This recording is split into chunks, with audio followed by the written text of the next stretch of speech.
ஓம் சத்குரு சாய்நாதாய நமோ நமக. உலகத்தமிழ் உறவுகள் அனைவருக்கும் மதுரை ஜோதிடர் சாய் செல்வத்தின் இனிய வணக்கங்கள். வாழ்க வளமுடன். இன்னைக்கு நம்ம பார்க்க போகிற பதிவு, சினிமா துறையில் சாதிப்பவர் யார்? இது எனது நண்பர் ஒருவர் கேட்ட கேள்வி. சினிமான்னு வந்துட்டாலே சுக்கரன் தாங்க. பொழுதுபோக்கு அம்சம் ப்ளஸ் கலைத்துறை. அப்போ அந்த சுக்கரன் ஜாதகத்தில் கிடக்கூடாது. படிப்படியாக சொல்கிறேன். சுக்கிரனுடைய பலனை எடுத்து செய்யக்கூடிய அமைப்பு ராகு தான் சினிமா. அப்போ ராகு பாவ தொடர்புகள் பெறக்கூடாது. எந்த கலைகளாக இருந்தாலும் நுணுக்கம்னு ஒன்று வேணும். அதுக்கு புதனும் கெட்டு போகக்கூடாது. அடுத்து லக்னாதிபதி வலுவாக இருக்கணும். நம்ம சரியான ஆளாக இருக்கணும்ல. லக்னாதிபதி 10ஆம் இடம் தொழில். அந்த தொழில், அதாவது சினிமா எதுக்கு அடுத்தவளை மகிழ்விச்சாலும் இவருக்கு வருமானம் வரும் பாருங்க.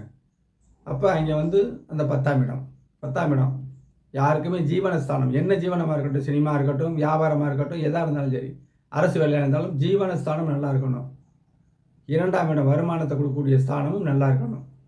அப்போ சினிமாவில் நம்ம பேசுகிறோம்ல, டயலாக் பேசுகிறோம்ல, அந்த இடத்துல திக்குதல் வரக்கூடாதுல்ல. அப்போ 2ஆம் இடமும் நல்லா இருக்கணும். இத்தனை கிரகங்களும் இருந்தால்தான் கண்டிப்பாக சினிமாவில் சொல்லிக்க முடியும். மிக முக்கியமாக 3ஆம் இடம் கலை சம்பந்தப்பட்ட அனைத்துமே இந்த 3ஆம் இடம் நல்லா இருக்கணும். 3ஆம் இடம் கெட்டு போகக்கூடாது. 3ஆம் அதிபதியும் கெட்டு போகக்கூடாது. அவ்வளோ ஒளியாக இருக்கணும். 3ஆம் இடத்துல சுக்கிரன் இருந்து குரு பார்க்கலாம். 3ல் சுக்கிரன் மறையுதுன்னு இங்கே எடுக்கக்கூடாது. விதிக்கு விதி விலக்கு உண்டு. 3ஆம் இடத்தில் சுக்கிரன் இருக்கணும். அங்கே ஸ்தான பலம். அவர் நல்ல நிலையில் இருக்கணும். சனி செவ்வாய் ராகு சேர்ந்துடக்கூடாது. பக்கத்தில் இருந்தால் கூட டிகிரி வயசாக ஒட்டிடக்கூடாது. சுக்கிரன் குரு நேருக்கு நேரம் பார்க்கக்கூடாது. குரு பகவான் மட்டும் பார்க்கணும். சந்திர அதியோகம்லேருந்து அந்த 3ஆம் இடம் செழித்து லக்கணமும் நன்றாக இருந்து 10ஆம் இடமும் கெடாமல் இருந்து ராகு நல்ல நிலையில், அதாவது ஒரு பலனை நான் சொல்லியிருக்கேன். நல்ல பலனை ராகு 10க்கு 100 ஆக்குவார். அப்போ அந்த ராகுவும் நல்ல அமைப்பில் இருந்து இந்த சுக்கிரனுடைய வீடுகளில் இருந்து புதன் லக்கணத்தோடு தொடர்பு கொள்ளணும். 10ஆம் இடத்தோடு தொடர்பு கொள்ளலாம். சுக்கிரனோட சேரலாம். இப்படி அமைப்பில் இருந்து தசாபுத்திகள் அடுத்தடுத்து நல்ல தசாபுத்திகளாக வரணும்.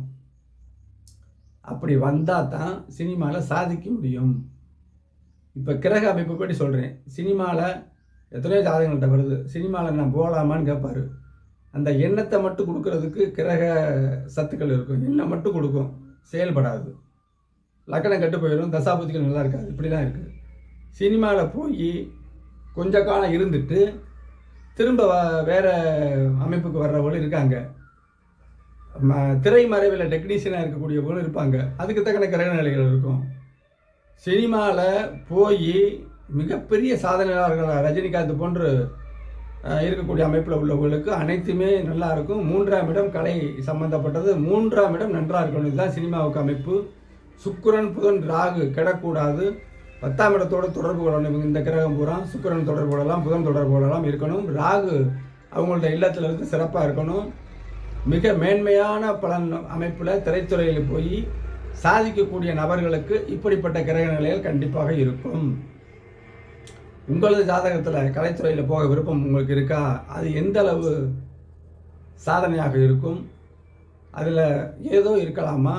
அதில் சாதிக்க இயலுமா? இப்படிப்பட்ட கேள்விகளுக்கெல்லாம் என்கிட்ட கேள்வி உங்களுடைய ஜாதகத்தை அனுப்பி பலன்கள் தெரிந்து கொள்ளலாம். வாட்ஸ்அப்பில் வாங்க. குறைந்த கட்டணம். கிரக விளக்கத்தோட உறுதியான முறையில் உங்களோட பதில்களை கேட்டு தெரிந்து கொள்ளுங்கள். கலைத்துறைகளில் எந்த துறையில் நீங்கள் இருந்தாலும் சரி, ஜாதகோடைய கிரக வலிமை என்ன இருக்குது, அரசு வேலை கிடைக்குமா, திருமணம் எப்போ, என்னோட விஷயத்தையுமே நீங்கள் உங்கள் பிள்ளைகளோட அமைப்பு எப்படி இருக்குது, எந்த விஷயமா இருந்தாலும் ஜோதிடத்தில் சொல்ல முடியாது, எதுவும் கிடையாதுங்கிறத நான் அடிக்கடி சொல்கிறேன். ஆகவே கட்டண முறையில் நீங்கள் கேட்டு தெரிந்து கொள்ளுங்கள். நாளை வேறு ஒரு வீடியோவில் சந்திப்போம். நன்றி, வணக்கம், வாழ்க வளமுடன்.